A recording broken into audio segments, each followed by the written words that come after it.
Welcome back, Turtleholics. If you've done your research, you've probably found that most turtles require large tanks like the one you see behind me. But in today's video, I'm going to focus on 3 species of turtles that don't grow larger than 4 to 5 inches, and you can actually keep them in 40-gallon tanks. Let's get into it. The first small turtle on the list is the Mus turtle, and these little guys are absolutely adorable. They usually only reach an adult length of 3 to 5 inches, which make them a great option for small tanks. And while baby Mus turtles may be a little hesitant at first, they are usually full of personality. And there are a bunch of different subspecies of Mus turtles that come in a bunch of different types of colors, but in general, most of them tend to have more of a dome-shaped shell, their necks tend to protrude a little farther out of their shells, and they usually have very large heads. And Mus turtles do spend a good portion of their life at the bottom of the tank, so it is important that you choose the right substrate, and while you can use smaller pebbles, it's important that you choose pebbles that are big enough that they won't fit in your turtle's mouth, because as you can see in this video, your turtle may start eating the substrate, and it can cause a lot of damage if your turtle swallows it. Sand is a great option for substrate because aesthetically it looks pretty cool and it should easily pass through your turtle's digestive system if they happen to eat it. And it's also a really good option because Mus turtles love to dig and they can obviously do this with sand. And it's also worth mentioning that Mus turtles are not the strongest swimmers. You can see here that when they're underwater, a lot of times they'll kind of more like run on the bottom of the surface instead of actually swimming. So since they aren't the strongest swimmers, I recommend putting decorations that they can rest on that are close to the surface. So like rocks, for example, you can see in this video are a good option. And then you also shouldn't have the water filled up completely in your tank. Most people recommend having the tank filled between 6 to 12 inches so it's not too hard for your turtle to get to the surface. Compared to other species, Mus turtles actually don't bask that much, but it still is important that they do have a basking area where they can completely climb out of the water and be completely dry and get access to UVA and UVB light. It's very important for their shell health and just their overall health. Mus turtles are also called stink pots due to their ability to release a musky odor when threatened, but there's no need to worry about this because they rarely use this defense mechanism in captivity, and it's actually common for Mus turtles to get comfortable with their owners, and they'll usually swim up to the glass to greet them, and they're also pretty peaceful with each other, so you can definitely have multiple in the same tank. You're just going to want a bigger tank to have enough room for them all. When it comes to feeding, if your turtle is less than 6 months old, you should feed them twice a day. After 6 months, you can shift to once a day. And then once your turtle becomes an adult at around 4 years old, you should feed your Mus turtle every other day. And in terms of diet, Mus turtles are technically omnivores, meaning they eat both plant and animal matter. However, in both the wild and in captivity, they do prefer more of a carnivorous diet. So a couple good options include insects, mealworms, and maybe even freeze-dried shrimp. And these can either be live or dead. And if you do want to add tank mates for your turtle, you can add snails, which can actually help keep your tank clean, but then they can also be a treat for your turtle to eat. And then, of course, you can also feed your turtle like high-protein commercial pellets. The second turtle on my list is the Diamondback Terrapin, and in my opinion, they are the cutest species on this list.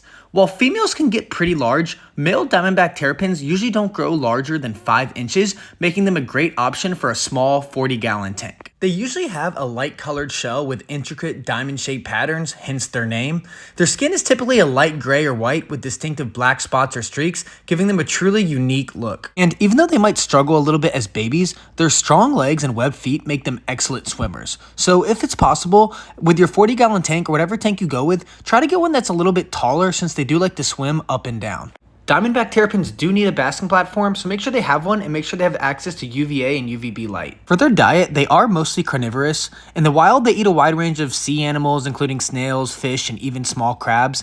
In captivity, you can feed them some commercial pellets that are high in protein, and also you can feed them some shrimp, insects such as mealworms and crickets, and small fish.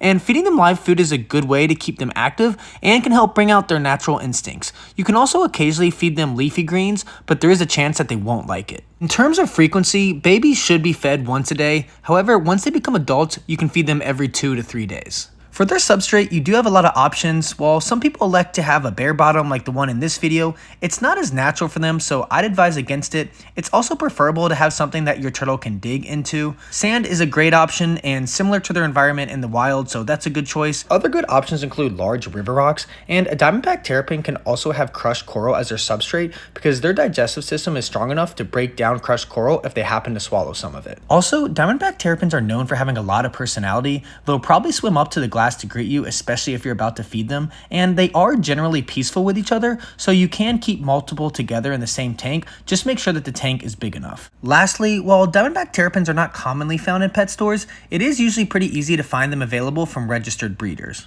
Another small turtle that is great for beginners is the spotted turtle. As the name entails, this turtle is covered with yellow spots, and these spots also appear on their head, neck, and limbs, making them one of the most visually unique and easy to identify turtle species. They also usually only grow to a max of 4 to 5 inches, so they are a great option for a 40-gallon tank. Unfortunately, due to habitat loss in the wild, the spotted turtle is an endangered species. However, you are still able to purchase the turtle in most states. Just make sure that you get your turtle from a reputable breeder.